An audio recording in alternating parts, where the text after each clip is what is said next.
Hello, Internet people. It's your good buddy, Rue. Now, this is not the beginning of Season 3, but some very important things popped up, and I felt the need to jump in and give you this brief interlude between 2 and 3.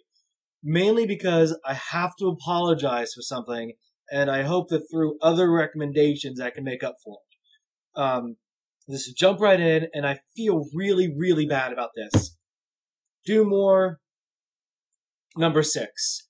I am so sorry. To all 3 of my viewers out there, if you actually went out and got Doomwar because of my wholehearted recommendations of issues 1 and 2, 3, 4, and 5 even, I am so sorry.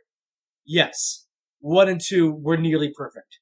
Yes, 3, 4, and 5 had a few flaws, but were basically 90% enjoyable.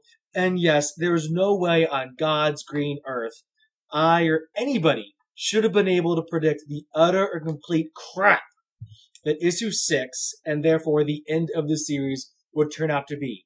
But even so, I am sorry. I feel awful. Please forgive me. If you were trade waiting for Doomwar, skip it.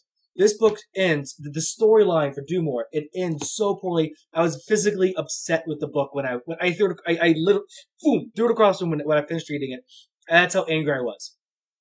If there's anything we can learn from this, it's I really need to stop buying miniseries no matter what, and either trade wait until the end to see what the reviews are like, or just read them in Borders. And another thing we learned is why event books, whether they're events, mini events, or whatever we want to call them anymore, end by setting up the next storyline. That's what we've learned why Marvel does this. Because Doomwar ends and it just ends. It's done. There's nothing to set up. There's no storyline next. There's no way that this is written right now. They might retcon it. There's no way to salvage this story. Whereas Siege led to the Heroic Age, Doomwar leads to utter and complete garbage.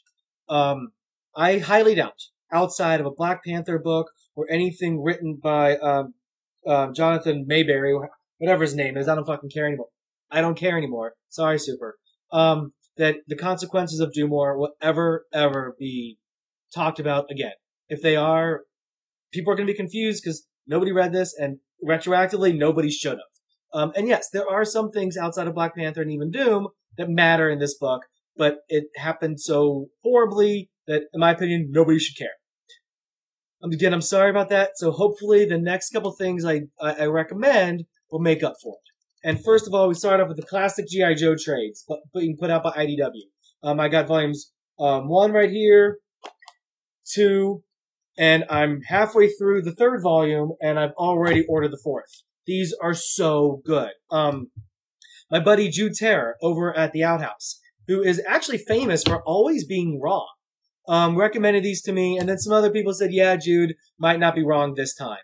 And since Jude recommended these to me, and he's always wrong, it basically, again, proves that unless it's digital, a broken clock is right twice a day.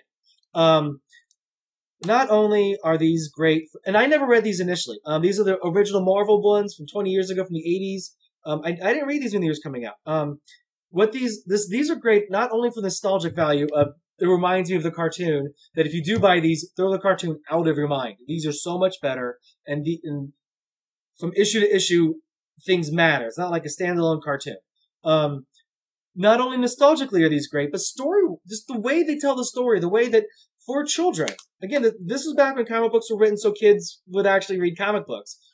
It references previous issues without treating the readers if they're stupid, which I've read a lot of 80s books now 20 years later.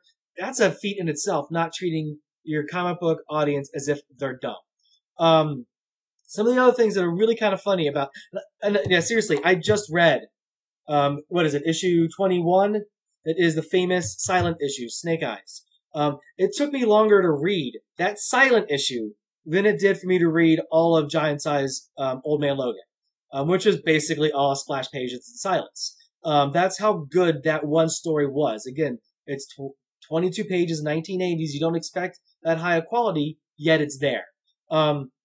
Another kind of fun thing about these books is how totally 1980s the politics are. The first book actually opens up with the generals having to convince the regular G.I. Joes that somebody testifying to Congress about how the army broke the law, how that person isn't a traitor, and just the politics of the army is always right from the Reagan era. And in like volume 2, when they introduce CoverGirl, who is at the time only the second female Joe, as soon as they introduce her, she automatically starts bickering with Scarlet because they're mad at each other because both of them are pretty.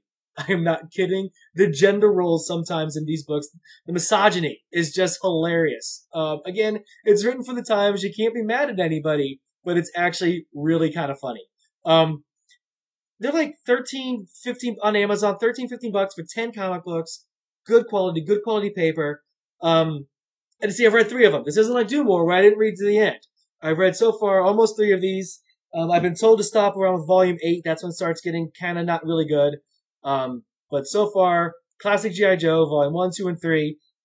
Read them. Have fun. Enjoy it. And finally, for again, my attempt to make up for Doomwar, Bone Tall Tales. And this is keeping with, apparently, a theme that I didn't know I was having, of reading things that are easy and good for children that don't treat children like they're stupid. I did a write-up of this for The Outhousers. That's www.theouthousers.com. Spell it like it sounds. The world's greatest comic book website. I'm not exaggerating. I don't hyperbolize. That's the truth.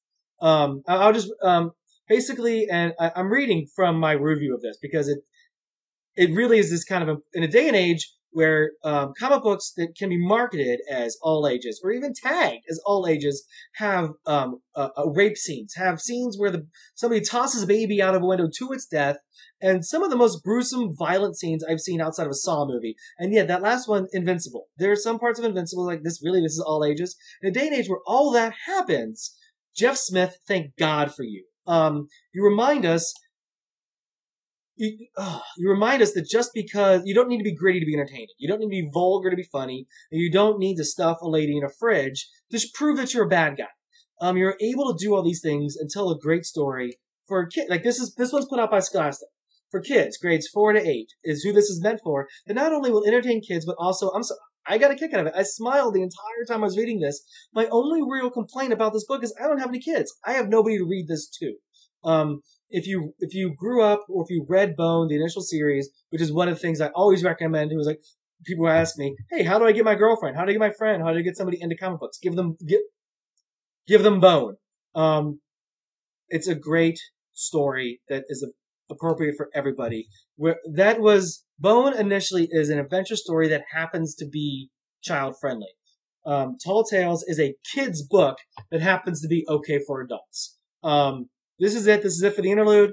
Season 3 will start here soon. I haven't been able to keep up with my floppies the past couple weeks. I knew that was going to happen, which is why I scheduled the break here. So again, I am really, really sorry if you read this because I told you to. Hell, I'm sorry if you read it and you don't even know I liked it. That's how bad I feel about that book. So later, peeps. Have a good one.